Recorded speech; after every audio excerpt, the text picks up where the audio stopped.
Assalamualaikum warahmatullahi wabarakatuh. Baik, saya Muhammad Aldia Zulfikar dengan NIM 221101010030 dari PAI kelas A1. Di sini saya akan menjelaskan dari materi saya yang berjudulkan Pendidikan Islam dan Masyarakat. Nah, yang pertama saya akan menjelaskan mengenai pendidikan. Jadi apa sih yang disebut dengan pendidikan?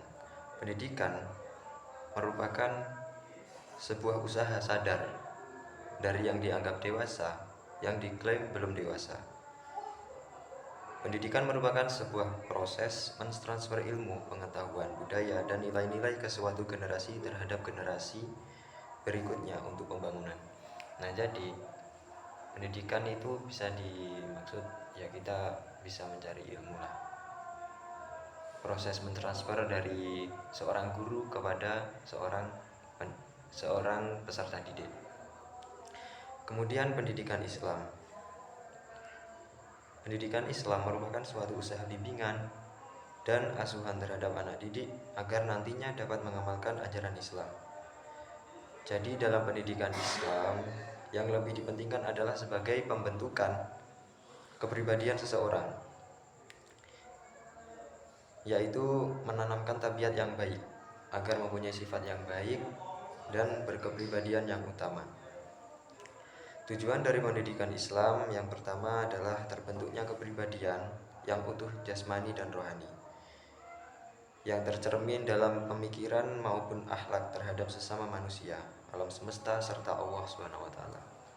Yang kedua, dapat menghasilkan manusia yang tidak hanya berguna bagi dirinya, tapi juga berguna bagi masyarakat dan lingkungan, serta dapat mengambil manfaat yang lebih maksimal terhadap alam semesta untuk kepentingan hidup di dunia dan akhirat. Yang ketiga, yaitu merupakan sumber daya pendorong dan pembangkit bagi akhlak dan perbuatan yang baik, dan juga merupakan pengendali dalam mengarahkan akhlak dan perbuatan manusia. Nah, selanjutnya yaitu pengertian dari masyarakat. Nah, secara umum masyarakat adalah sekumpulan individu atau orang yang hidup bersama dalam satu lingkungan. Nah, istilah dari masyarakat sendiri berasal dari kata bahasa Arab yaitu syarokah, yang berarti ikut serta dan berpartisipasi.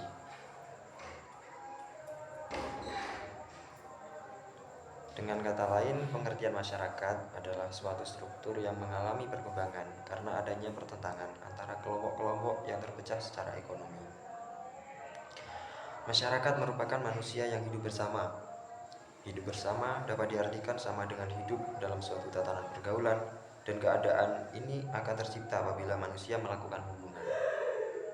Masyarakat adalah setiap kelompok manusia yang telah hidup dan bekerja bersama cukup lama, sehingga mereka dapat mengatur diri mereka dan menganggap diri mereka sebagai suatu kesatuan sosial dengan batas-batas yang dirumuskan dengan jelas.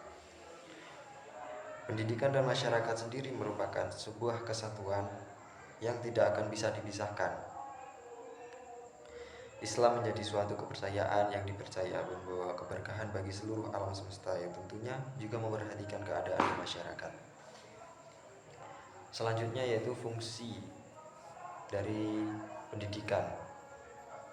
Fungsi dari pendidikan maksudnya itu pendidikan sekolah maupun di pondok pesantren.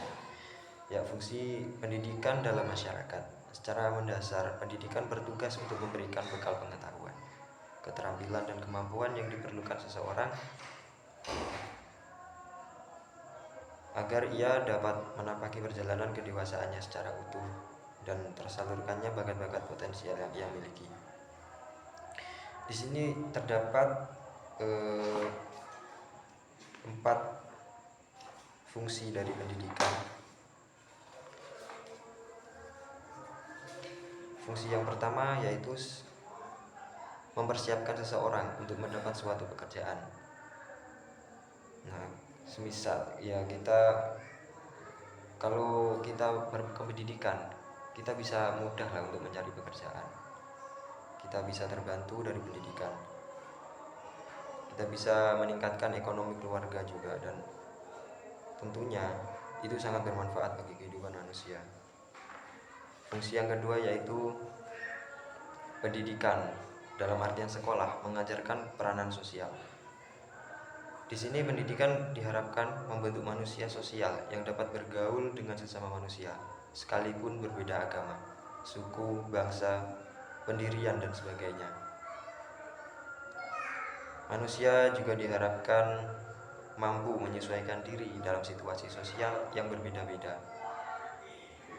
Tentu akan ditemukan bermacam-macam alasan lain mengapa orang tua menyekolahkan anaknya.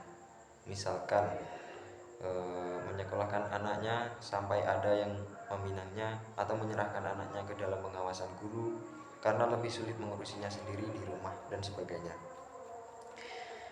Fungsi yang ketiga yaitu pendidikan sekolah membuka kesempatan memperbaiki nasib. Sejak diperkenalkannya sistem sekolah, ketimpangan sosial di masyarakat mulai berkurang. Perubahannya cukup terasa karena berada di bagian dalam tatanan sosial mengalami pergeseran standar kerja. Namun hal ini tidak benar, struktur sosial segera berubah total.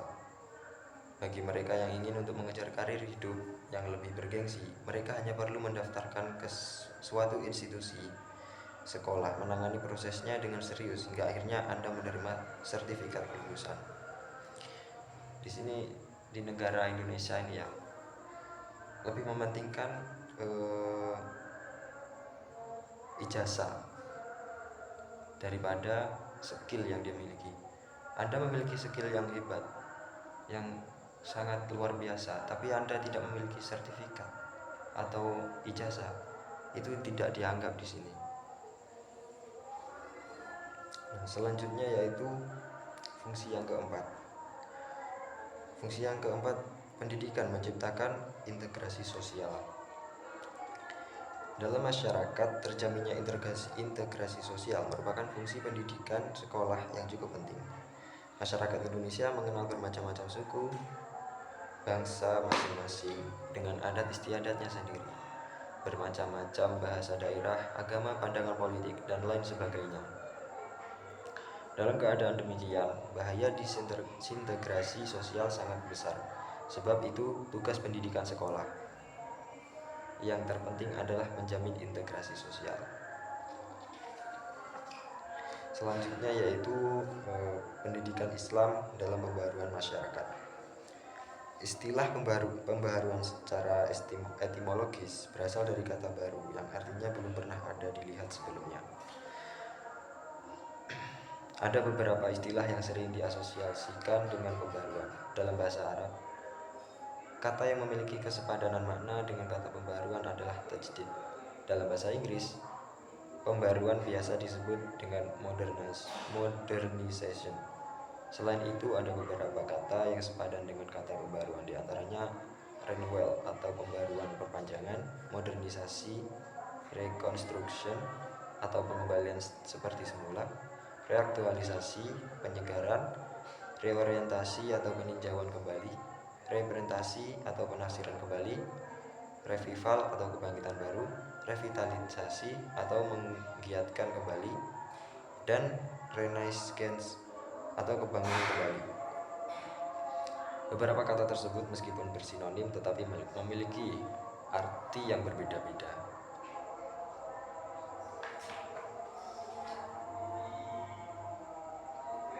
Adapun yang dimaksud dengan pembaharuan dalam sistem pendidikan Islam adalah mengadakan perubahan dari sistem tradisional monolider dengan sistem belajar halaqah ke sistem belajar klasikal yang dikelola oleh jamaah atau organisasi secara kolektif dan berdasarkan musyawarah. Jika pembaharuan adalah upaya untuk mengadakan perubahan di berbagai bidang, termasuk pendidikan dengan tujuan untuk meningkatkan kinerja sistem secara komprehensif, guna memperoleh hasil yang lebih baik sesuai dengan tantangan dan dinamika masyarakat. Secara spesifik, pembaharuan dalam aspek pendidikan Islam melihat ketertinggalan umat Islam dalam merespons perkembangan zaman. Maka diperlukan upaya untuk menata kembali struktur-struktur sosial, politik, pendidikan, dan keilmuan yang mapan dan ketinggalan zaman, termasuk struktur pendidikan Islam.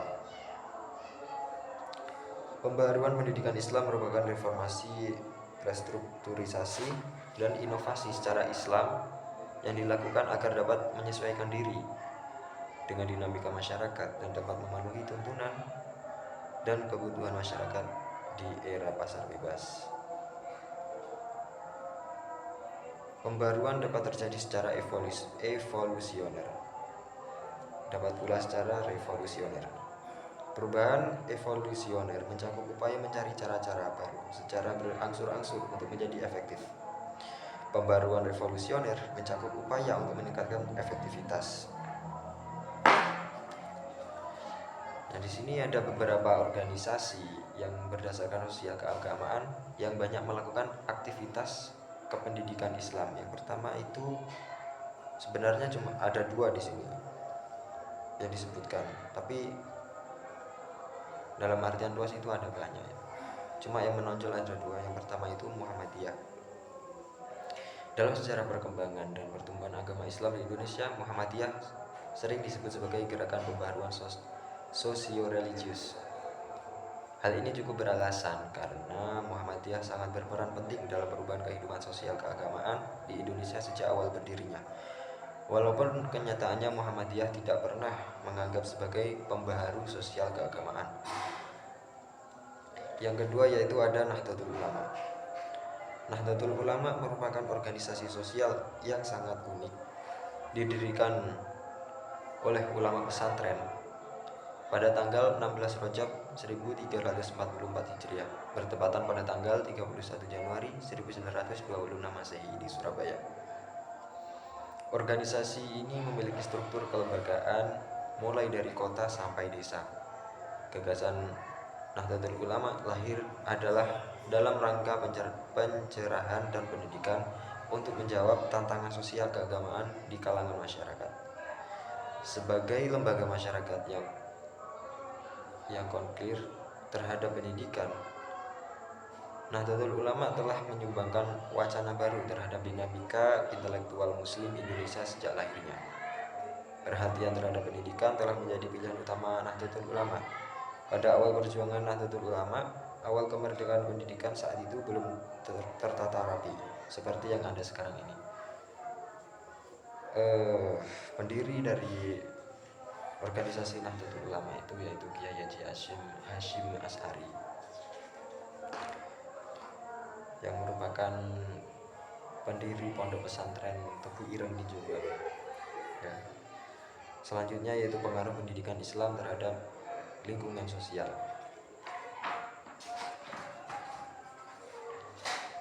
Pendidikan merupakan cara menumbuhkan kesadaran oleh peserta didik untuk meningkatkan pemikiran yang objektif, kritis, dan absolut. Dengan inilah pendidik harus dapat menjadi sumber solusi dalam permasalahan sosial di sekitar lingkungan sekolah dasar. Peduli sendiri adalah suatu aturan kelompok kesepakatan bersama sehingga dapat mempengaruhi pribadi suatu kelompok tersebut. Sebaliknya, untuk menumbuhkan kepedulian sosial dapat dilakukan secara interaktif yang melibatkan peserta didik dengan pendidik di lingkungan sekolah dasar. Dengan kepedulian sosial yang tinggi, mereka akan mudah berintegrasi dengan lingkungan sosial yang berada.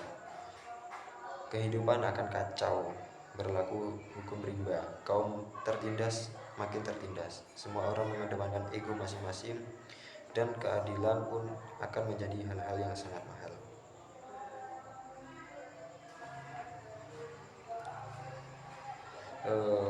Mungkin cukup itu saja dari saya mengenai materi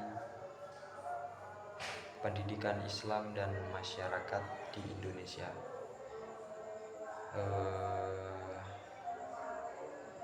Apabila ada banyak salah kata dari saya meminta maaf yang sebesar-besarnya karena saya juga manusia penuh dengan kesalahan, dan mohon untuk sarannya agar menjadi lebih baik untuk kedepannya.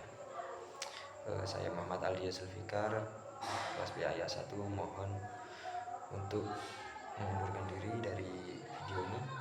Sekian, wassalamualaikum warahmatullahi wabarakatuh.